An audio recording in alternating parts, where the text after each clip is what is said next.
Today marks the end of our first series in this year's Jesus season, entitled Come to Jesus. Where all we're doing is looking at the reasons why, in the Gospel of Luke, people sought Jesus out.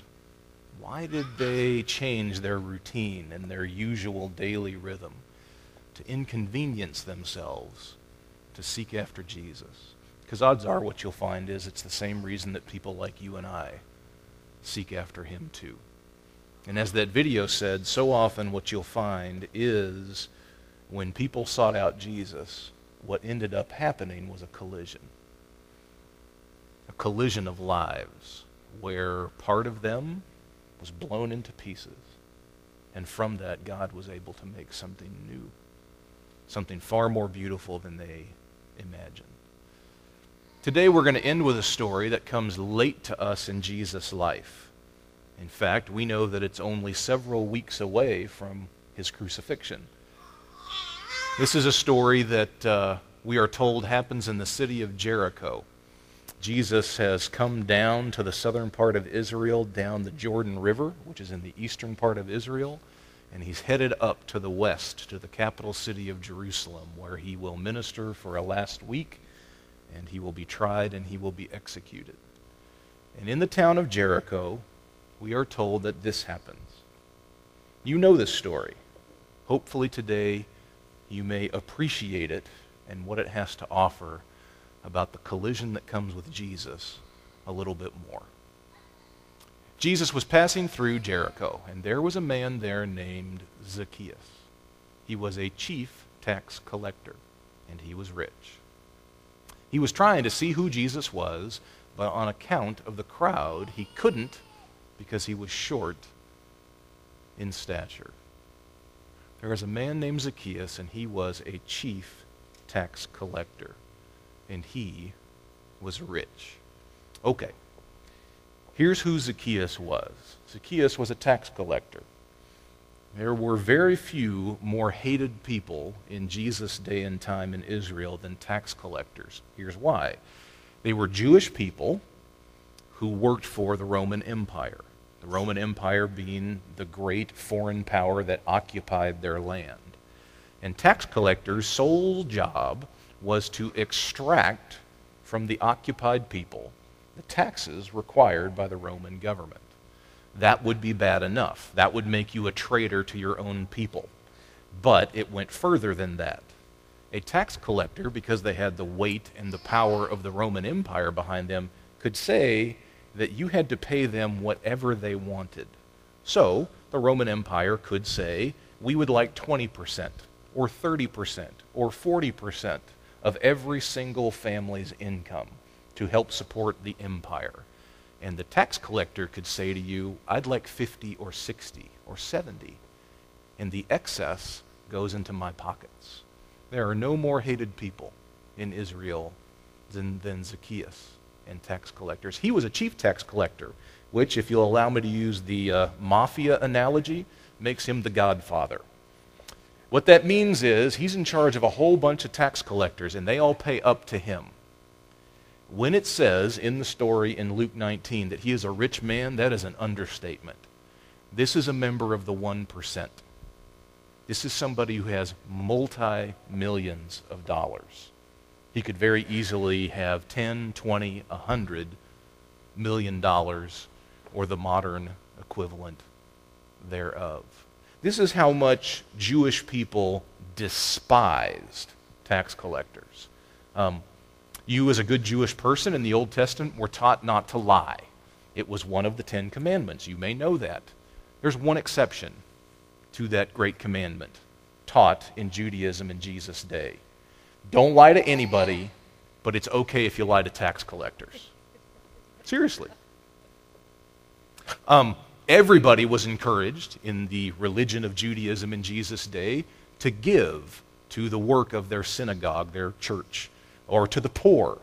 They were encouraged to be benevolent and generous. However, there was one person who was not allowed in the Jewish religion to give anything to the work of the synagogue or to poor people. Tax collectors. They were shut out from being generous to the work of God's people. And last, if a tax collector even entered your home, you could not go to church, you could not pray, you could not collaborate with the other people around you in any kind of spiritual work or endeavor for a month because you had become spiritually unclean just because a tax collector entered your home. This is how much tax collectors were despised. And Zacchaeus was a chief tax collector. The story continues. So Zacchaeus ran ahead and he climbed up a sycamore tree so that he could see Jesus, because Jesus was going to pass that way.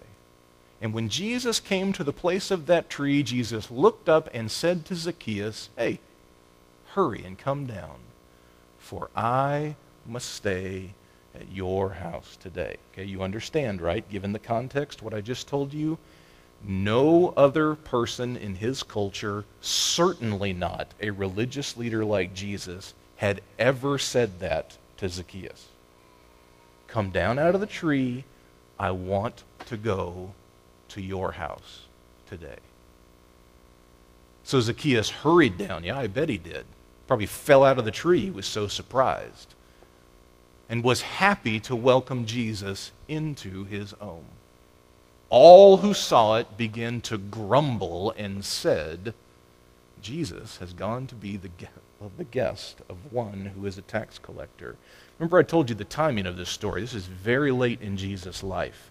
Well, if you were here at the start of the service today, Ben read to you from Mark chapter 2, where people grumble about Jesus the very same thing, which simply means that one of the things that consistently happened in Jesus' life for his 3 to 3.5 years of public ministry and work is people said that kind of thing about him. He was always hanging out with the wrong kind of people, the people nobody else would, the people who were deemed to have poor character, or the people that would be a bad influence on you. He was always known as a friend to gluttons and drunkards. He said he came for sinners, and this happened to him consistently. Now, this is not the point of what we're going to talk about today. What comes next is, but we do want to pause here. Because if you were here last Sunday, we talked about another episode in Jesus' life from the middle of his work in Luke chapter 7, where another person like this, a much poorer version of Zacchaeus, sought Jesus out and came to him. And the reason we need to pause is all of us who are Christians, who claim the name of Jesus and say we are about his work in the world, need to ask, do people like Zacchaeus seek us out? Do they feel at home in our churches? Is this the one place in their life where they think to themselves, I don't know that I can go anywhere and be loved or accepted or taught or allowed to start from square one in my life because I've messed it up so bad, but I know that of all places I can go to church.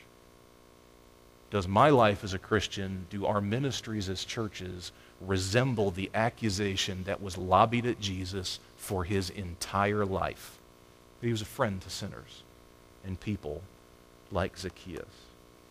As you ponder that, I want to read to you what several Christian leaders of our day say on that subject as more food for thought for you. One of the most influential Christian writers and pastors of our day is a guy named Tim Keller, who is a Presbyterian pastor in New York. In his book called A Prodigal God, he writes this about this pause that we're taking.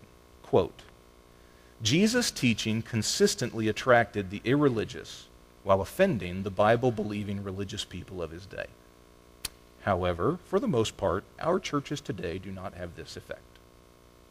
The kind of outsiders Jesus attracted are not attracted to contemporary churches, even the most avant-garde ones. We tend to draw conservative, buttoned-down, moralistic people.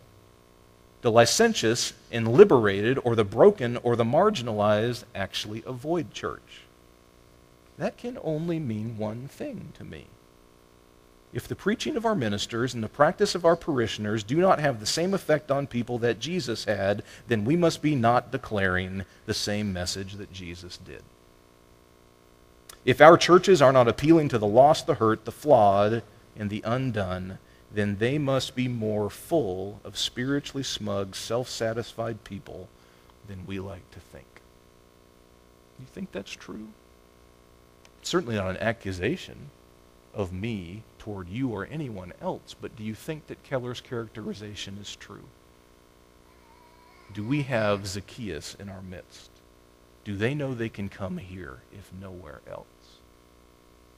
Here's what a book called The Prodigal Friendly Church writes about this same subject. Quote, "When a church decides to be prodigal friendly, there will always be, especially among other Christians, misunderstanding and accusation.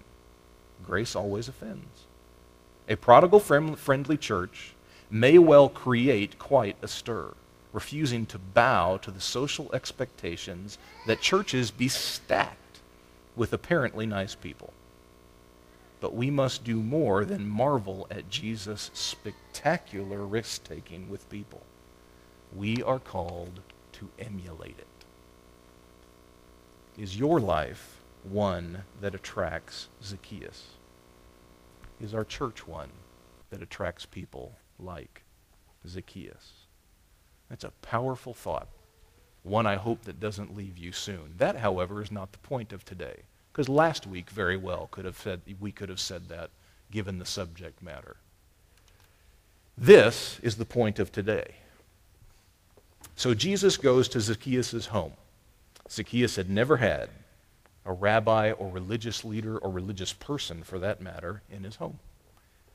We're not told what the conversation was in Zacchaeus' house. We can imagine it was an awesome party. This is a guy with lots of money at his fingertips. So all of us in the room who are foodies would have loved to have been at this party, because I'm sure it was awesome. We don't know what was said. What we do have is the consequences of that conversation.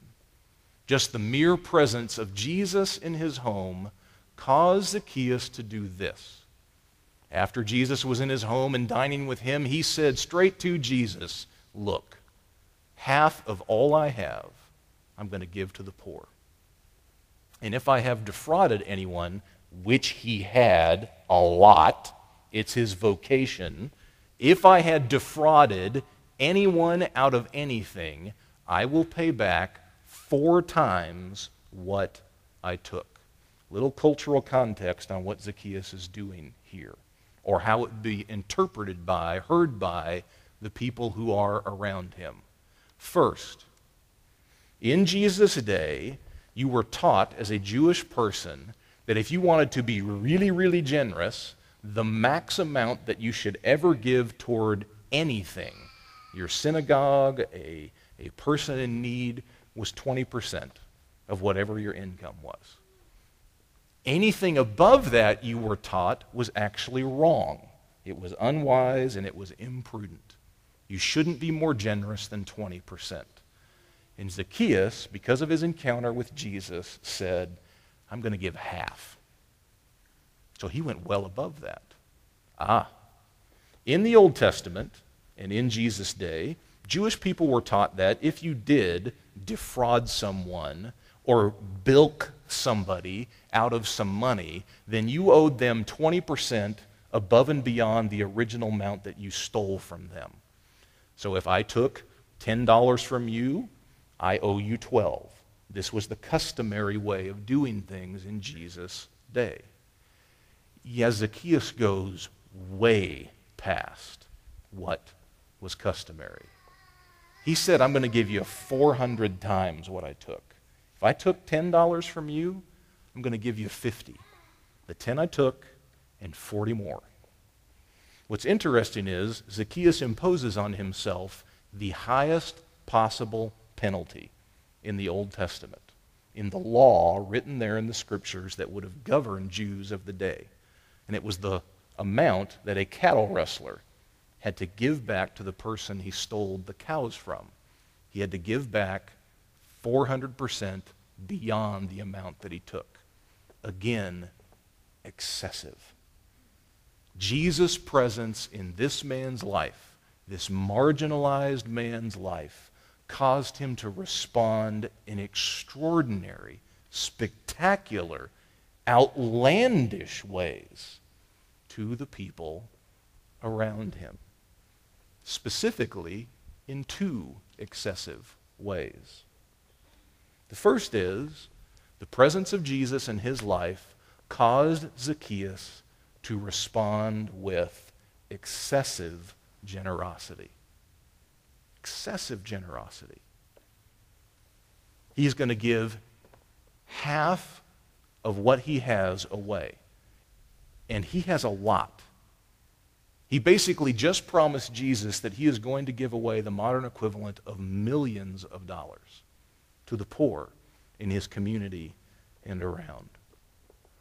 It is safe to say, given Zacchaeus' vocation, how preoccupied he was with money and affluence and his job, that prior to his encounter with Jesus, he had lived life with blinders on. All he saw was what his job could get him. All he saw was the friends that it would buy him in powerful places, like Roman dignitaries, governors, etc. That's all that he saw. And then something happened when Jesus came home with him. The blinders fell off. His world widened. And he began to see everybody else.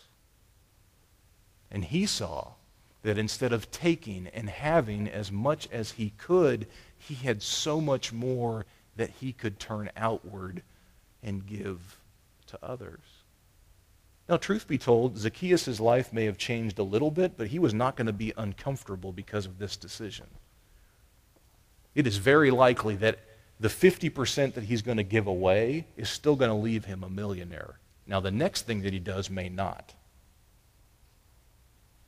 But he's giving out of his excess here.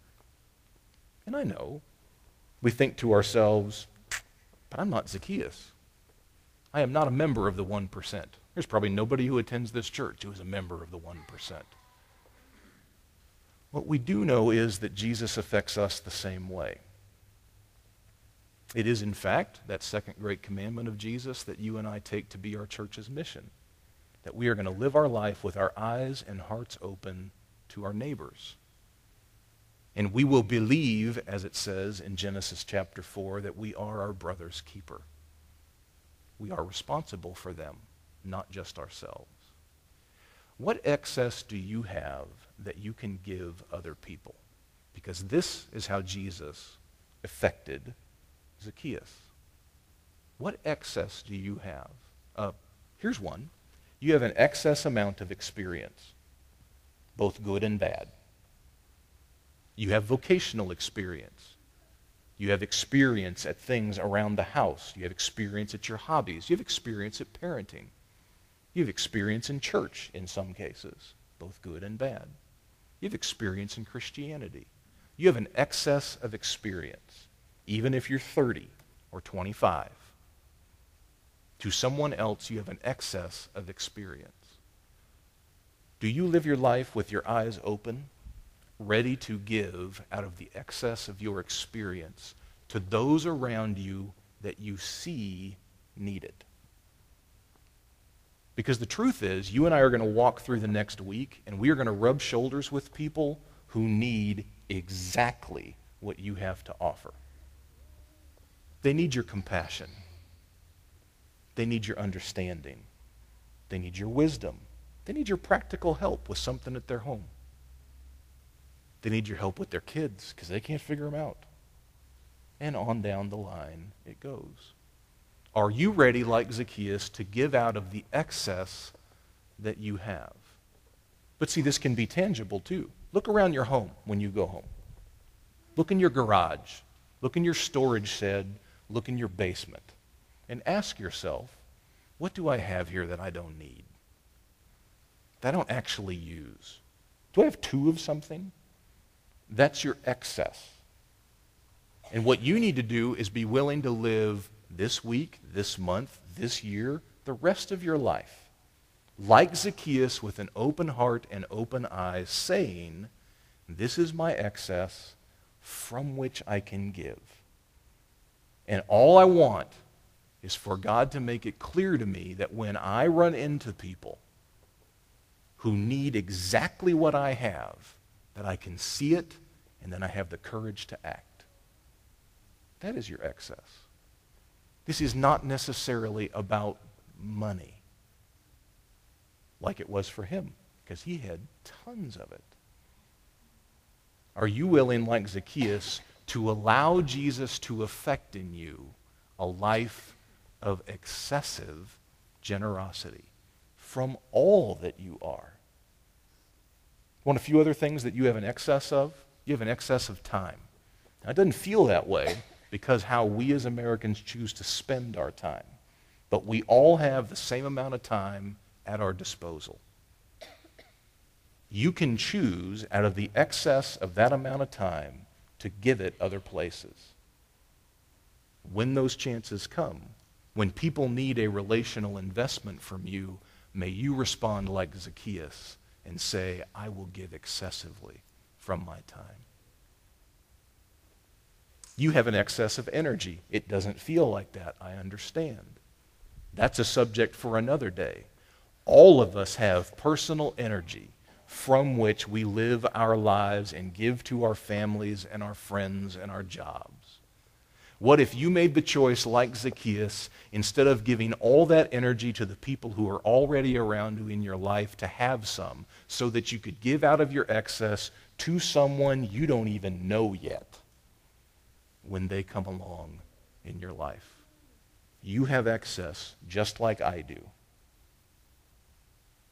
And can you be like Zacchaeus and allow Jesus to prompt in you excessive generosity?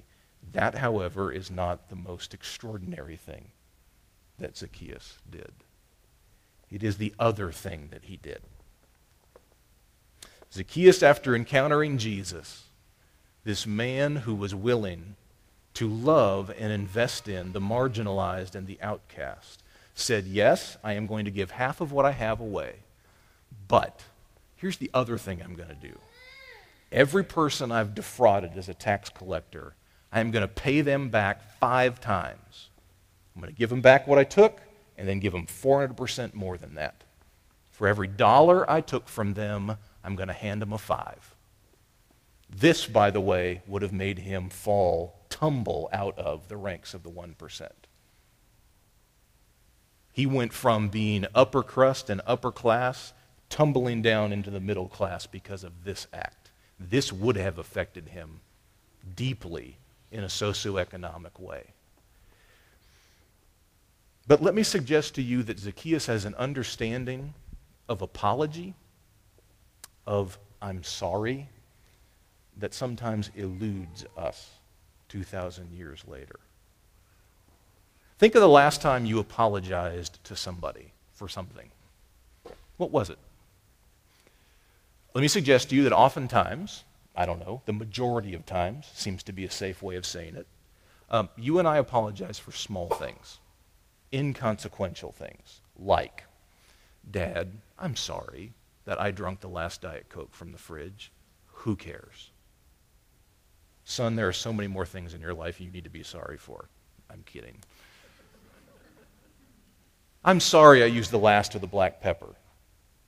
I'm sorry I didn't pick up the laundry from my room. I'm sorry I was not as quick to help with shoveling snow this last week as I should have been. Those are all nice. I'm sure those are all beneficial. Allow me to suggest those are all inconsequential. They're small.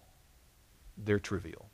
Our lives are made up of trivia, so it's okay that we apologize about those things. When was the last time you said sorry for something substantial? Like, honey, I'm sorry. I've been so tired and busy this last couple of weeks. I have not spent any time with you. And I can tell you're not happy about it. You're angry, and you should be, and I blew it. I got my priorities out of whack. I'm sorry.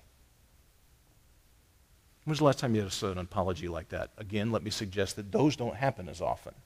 Okay, but that's not the half of it. To really say sorry, and Zacchaeus gets this, it requires those 3 steps up on the screen. I don't just verbalize my apology to someone. I then take personal responsibility for what I've done. And then I make amends for it. I make restitution for it. I pay it back. This is what you see in Zacchaeus. This is what you see Jesus prompting in Zacchaeus. Zacchaeus could no longer live in a world that was isolated to himself. He could no longer have those blinders on. He could no longer believe that he could do and say whatever he wanted, and the only thing that mattered is how it affected him. Because of Jesus and Jesus' message, he realized, I'm in a world full of neighbors. And I've spent my entire life hurting my neighbors. And I am so sorry for that. You and I live in the same kind of interconnected world. You are indispensably connected to the people you encounter. You are not just an I, you are part of a we. You are not just a you are part of an us. Your family is part of that us. Your friends are part of that us, but it's bigger than that. If you're a human being, everybody here is part of the us that makes you, you, that defines you. You are not just an individual. You are an individual that lives in community, and you can't take one out and be human anymore. Zacchaeus got that. The point being simply this: every word that you say, every action that you choose to do or you choose to withhold can leave a dent in somebody else's life, in somebody else's fender. If you'd like another image, it's like we all carry trowels around with us, tiny little handheld shovels. And every word that we say, every action that we do, every action that we withhold has the potential to dig a little bit out of somebody else. Scoop out a little bit of the best of them, out of their soul, out of their heart, and out of their mind. And Zacchaeus got it that day. He thought all he'd been doing was doing his job, a great job, a job that brought him extraordinary wealth. And all of a sudden, he woke up and saw, oh no, look what I've been doing to the people around me. And now I want to pay it back. I want to take that trowel that I have, and instead of digging out of people, I want to fill back in the hole that I've left. I want to find the dent in the fender that I've left, and I want to pull it out. I owe that to you because we're connected. You're my brother. You're my sister. You're my neighbor. Let me suggest to you that when Jesus gets a hold of my life and your life, we will understand our own behavior in the same way, and he will prompt us to make amends for our behavior in the same way. How? Let's say there's somebody at work that you know God has kind of been pushing you to invest in, but nobody else likes them, and so you haven't. And you've left a dent in that person's life, whether or not you know it or want to admit it, because you've behaved like everybody else. They have become like Zacchaeus on the margins of your community at work. And so you say to yourself, when Jesus opens your eyes to this, yeah, okay, this is going to stop. And not only is this going to stop, I'm going to make amends for this. I'm going to pay this back. I know that I have been ignoring this person like everybody else in my workplace, so I am going to intentionally, deliberately invest time in this person week in and week out. I may even tell them sorry when they get to know me well enough and I feel like the relationship can handle it. I'm going to verbalize to them that I'm sorry, that I behaved like everybody else and looked over their head or looked down on them. and let them be one of the people that nobody paid attention to. That's what it looks like to make restitution. You work a lot. You have a career that requires 60, 70 hours a week. And invariably what that means is your spouse and your kids lose out from having a mom or a dad around enough. And sometimes you feel the twinge of guilt for that. But you can tell your relationship with them is suffering. Yeah, if you want the lesson of Zacchaeus, you need to pay that back. You need to let Jesus grab a hold of your heart.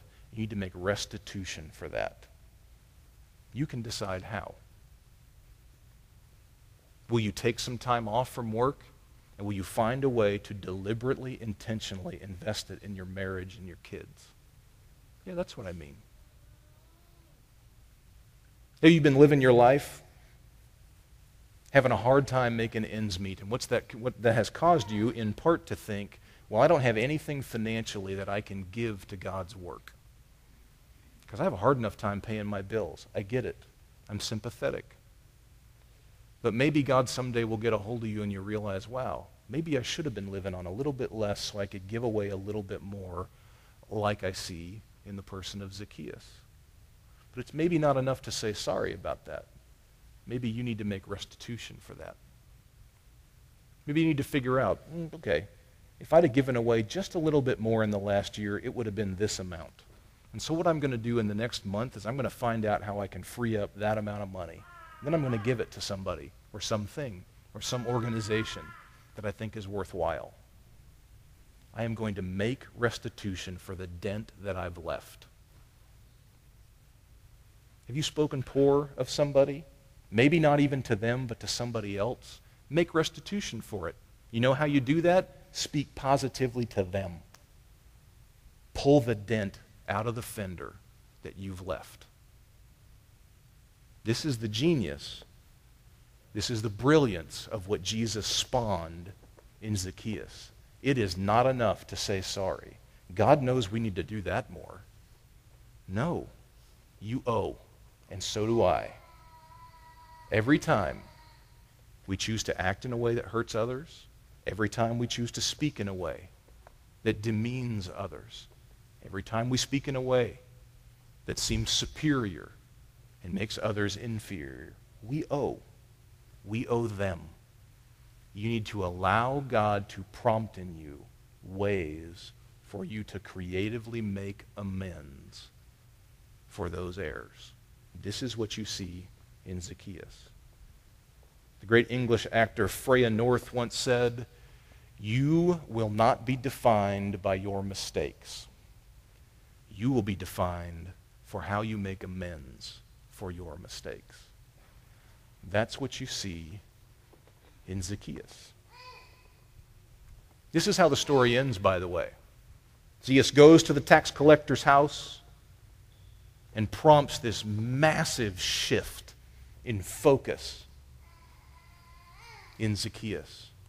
And it is only then that Jesus says this. Then Jesus said to Zacchaeus and everybody else who was there listening, "Today, salvation has come to this house, because he too is a son of Abraham. For the Son of Man," which means Jesus, "came to seek and to save the lost." Do you think Jesus could have said that at any other point in this story before now? Let me suggest to you the answer to that is no. When we as Christian people in our day and time often talk about being saved, we talk about deciding to believe in Jesus. Or we are saved from hell, quote unquote, after we die. Those are things all worth exploring. That's not what it meant here. What it meant is Jesus collided with Zacchaeus' life. Zacchaeus let him in. Zacchaeus embraced what he heard and what Jesus was all about. And then he responded in excessive ways. Excessive generosity. Excessive restitution for the things he had done. If you'd asked Zacchaeus what Jesus meant by "today salvation has come to this house," Zacchaeus would have said, "My goodness, a man like Jesus loves me. someone like me. How can I not respond to that love and the truth that he gives me in any other way but in excess? Excessive giving, excessive restitution. Here's what you see in the story of Zacchaeus, and it's what you see in the story last week of the notoriously sinful woman. Christianity, or religion in general, wrongly conceived, thinks that you change your life and God will love you. That is not how it works. And if that's how you think it works, you're never going to be able to make it work. No, what you see in Zacchaeus' life is God loves you already. In the story of Zacchaeus, Jesus is just the kind of guy who invades the life of sinners and outcasts and pushes his way in. And it is that love, incessant and tireless, that changes you in massive ways. And in fact, that leads to this. People, even the best people, the people who have marked you the most in your life, people change people in small ways. God, however, changes people in gigantic ways. How can you not think that after hearing the story of Zacchaeus? Here was a man who climbed up a sycamore tree to see Jesus. You know what he got for doing it? A whole new life. A whole new way of thinking. A whole new way of behaving toward the others around him. God alone can prompt life change that big. And that's what he wants to do in you and me, too. Would you take a minute here at the end of the message? Maybe you should pause and allow God to speak to you personally about what you can carry forward from here, from the story of Zacchaeus, and how that same Jesus today wants to encounter you, wants to love you and barge into your life, come home with you. But when he does, he wants to prompt big change in you, the kind of change you saw in the life of the chief tax collector in Jericho. Would you pause for a moment and pray? Give God the space to speak to you, then I'll pray for us all.